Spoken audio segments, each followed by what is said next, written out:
제 학생 중 한 명은 맨날 땡땡 치던 학생이었어요. 성적도 당연히 학교 진도도 못 따라가고 있는 정도였어요. 근데 를 기르니까 그 친구가 성적이 어떻게 됐냐면 졸업할 때까지 올 A를 받았습니다. 그래서 저도 그 모습을 보면서 나도 나중에 자녀와 함께 를 길러줘야겠다 이런 계획을 세우게 되더라고요. 안녕하세요. 패스메스입니다. 제가 학원을 운영하며 있었던 학생 집중 상담 기간 동안 딱 뭐만 했냐면요. 학생들의 수업을 진행하며 스스로 생각할 줄 아는 학생들과 그렇지 못한 학생들을 계속해서 관찰했어요. 그러면서 학원 수업 시간뿐만 아니라 밖에서 아이들이 어떤 활동들을 하고 그 경험이 학습 태도에 어떤 변화를 만드는지까지도 꼼꼼히 기록했습니다. 제가 학생들에 관해 기록한 것들이 전부 포함해서 150페이지 정도 되더라고요. 그리고 나서 어느 날 새로운 학생을 상담하며 학생이 몇 살 때부터 어떤 활동을 했는지에 대해 자세한 얘기를 나누게 되었는데 처음 보는 그 학생과 얘기를 하는 도중 정말로 무서웠던 게 고작 어떤 것들을 얼만큼 해왔는지만 가지고도 그 학생이 어떤 생각으로 공부를 할지 실력은 어느 정도 될지가 한눈에 보이더라고요. 그때 딱 이 생각이 들었죠. 학생들에겐 공부뿐만 아니라 다른 경험들도 굉장히 중요하겠구나. 그리고 나서 그 이후부터는 제가 알게 된 정보를 토대로 학부모님 상담도 진행하고 있는데요. 제 학원의 학생들의 실력과 수업 태도가 눈에 띄게 개선되기 시작했습니다. 많은 부모님들도 과거의 저처럼 아이들의 공부에 대해 고민하실 때 스스로 이런 질문을 하실 겁니다. 왜 우리 아이는 다른 아이들처럼 집중을 못할까? 왜 조금만 어려워도 포기해버릴까? 미리 말씀드리자면 그 차이는 단순히 타고난 머리의 차이가 아닙니다. 공부 잘하는 아이와 그렇지 못한 아이의 가장 큰 차이는 바로 열정과 끈기가 있냐 없냐에 따라 나뉩니다. 열정과 끈기가 중요한 건 당연히 알고 계시겠지만 그게 정확히 뭔지, 왜 우리 아이에겐 열정과 끈기가 없는지, 어떻게 해야 열정과 끈기를 기를 수 있는지 많은 분들께서 궁금해 하시기 때문에 이에 대해 자세히 말씀드리려고 합니다. 영상을 꼭 끝까지 봐주세요. 먼저 열정이란 어떤 주제나 목표에 대해 오랫동안 꾸준히 관심을 갖고 몰입하는 힘입니다. 쉽게 말하면 지금 당장 재미있지 않더라도 이걸 꼭 끝내보고 싶다라는 마음이에요. 처음에는 흥미로 시작했더라도 중간에 막히고 힘든 순간이 와도 그걸 감내하면서 나아가는 것. 이게 바로 진짜 열정입니다. 끈기란 조금 어렵거나 조금 늦더라도 멈추지 않고 다시 해볼 수 있는 힘이거든요. 한 번 실패했다고 잘 안 풀린다고 포기하지 않는 마음. 그 마음이 있을 때 아이는 다시 문제를 펴고 다시 연습하고 다시 도전합니다. 이 두 가지가 공부에 있어서 왜 중요할까요? 공부는 단기간에 성과가 드러날 수 없기 때문이에요. 한두 번의 벼락치기로 좋은 결과를 낸다고 해서 그게 곧 진짜 실력으로 이어질 수는 없습니다. 결국 공부는 버티는 힘, 그리고 계속 해보는 힘의 싸움이에요. 그 싸움을 끝까지 해낸 아이와 중간에 내려놓은 아이의 차이가 바로 성적의 차이, 실력의 차이로 이어지는 거죠. 그리고 중요한 건 이 열정과 끈기는 누구에게나 만들어줄 수 있다는 것입니다. 타고난 성격이나 기질이 아니라 경험을 통해 키울 수 있는 힘이기 때문입니다. 열정과 끈기가 중요하다는 건 이미 많은 부모님들이 잘 알고 계시잖아요. 하지만 질문 하나 드려볼게요. 왜 어떤 아이는 이 두 가지를 자연스럽게 갖추고 있고 또 어떤 아이는 그중 한 가지조차 갖추지 못했을까요?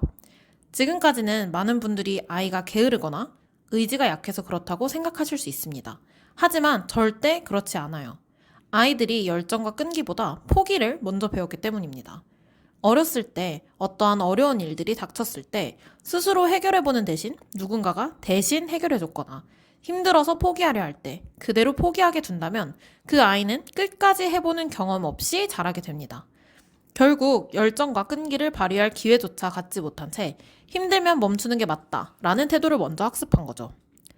두 번째로는 요즘 아이들은 빠르게 결과가 나오는 환경에 익숙해져 있습니다. 영상 하나 넘기면 바로 재미있는 장면이 나오고 게임은 시작한 지 몇 분 만에 보상을 주기도 합니다. 이런 즉각적인 자극에 익숙한 아이들에게 공부처럼 천천히 실력이 쌓이고 나중에야 보상이 주어지는 활동은 매우 낯설고 지루한 일로 느껴질 수밖에 없습니다.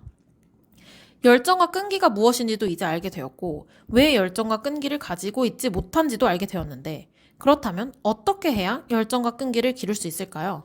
열정과 끈기는 타고나는 것이 아닙니다.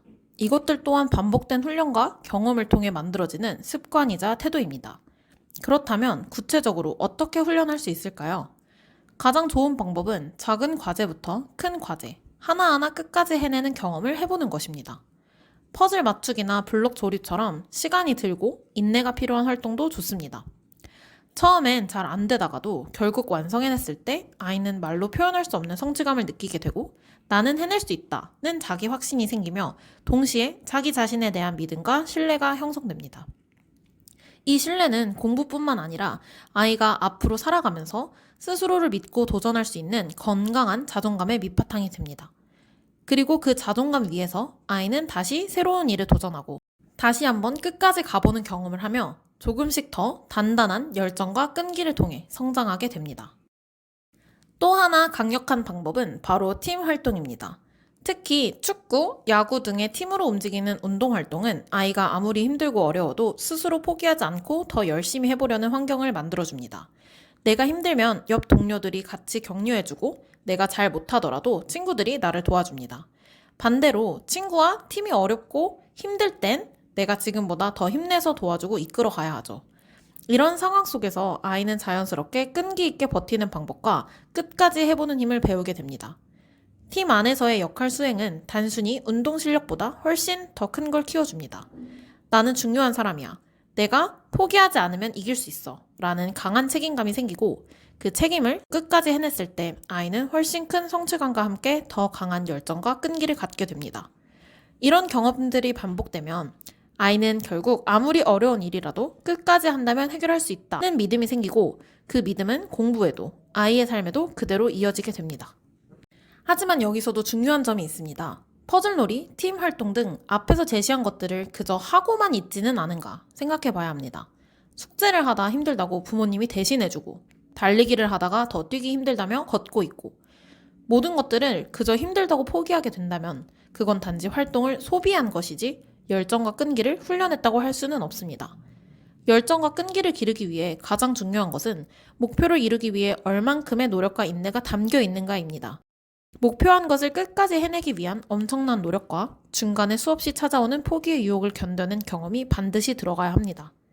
그래야만 그 활동이 끝났을 때 아이에게 큰 성취감을 안겨주고 열정과 끈기의 자양분이 될 수 있습니다. 아이가 스스로 끝을 내보려 했는지, 포기하고 싶은 순간들을 견뎌냈는지, 그리고 마침내 해냈을 때의 벅찬 감정을 느껴봤는지 꼭 한번 옆에서 물어보고 관찰해주세요. 부모가 해줄 수 있는 가장 좋은 일은 아이 옆에서 그 모든 노력을 지켜봐주고 인정해주는 것입니다. 오늘 이야기 어떻게 들으셨나요? 많은 부모님들이 아이에게 열정과 끈기를 만들어주고 싶어 하지만 어디서부터 어떻게 시작해야 할지 막막하셨을 거예요. 하지만 이젠 아실 겁니다. 열정과 끈기는 타고나는 게 아니라 수많은 도전과 성취를 반복하며 만들어지는 훈련의 결과라는 것을요. 오늘부터라도 아이가 끝까지 해보는 경험을 할 수 있도록 기회를 주고 옆에서 지켜봐 주세요. 포기하고 싶을 때마다 한 걸음만 더 가볼 수 있게 가장 든든한 응원자가 되어주세요. 아이의 열정과 끈기는 부모님의 말 한마디, 기다려주는 태도 속에서 조금씩 자라고 있다는 것 꼭 기억해 주셨으면 좋겠습니다. 오늘 영상이 도움이 되셨다면 좋아요와 구독 부탁드리고요. 영상에 대한 생각이나 경험이 있다면 댓글로도 나눠주세요. 앞으로도 아이들의 공부와 성장에 대해 깊이 있는 이야기로 찾아뵙겠습니다. 감사합니다.